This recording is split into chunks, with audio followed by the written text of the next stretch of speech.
Samantala, sama-samang namaalam sina Cesar Montano, mga malalapit na kaanak at kaibigan sa cremation kanina ng yumaong anak ng aktor na si Angelo. Para kay Cesar, mananatiling inspirasyon sa kanyang anak, lalo't nahaharap siya sa panibagong hamon sa kanyang buhay politika. Nagpapatrol, Gretchen Malanag. Mabuting anak at isang kabarkada. Ganito inilarawan ng aktor na si Cesar Montano ang anak na si Angelo sa eulogy kagabi sa Arlington Chapel sa Quezon City. Hindi nyo talaga ginusto yun. Sapagkat napakasayang bata ni Angelo, napakamatuwain.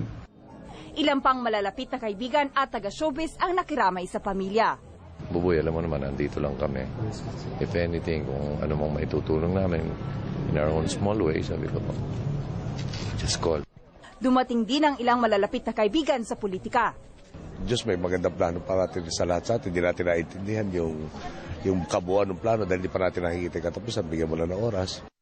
Suot na ni Cesar ang baller ID ng anak na si Angelo, na simbolo ng pagsuporta nito sa pagpasok ng kanyang ama sa politika. Kinuha ko lang po ito sa kanya nung nasa hospital po siya. Ito po yung dadaling ko. Para pagpatuloy ko po, yung gusto niyang laban din na pareho namin laban. Kaninang umaga, na-cremate na ang labi ni Angelo. Gretchen Malalad, Patrol ng Pilipino.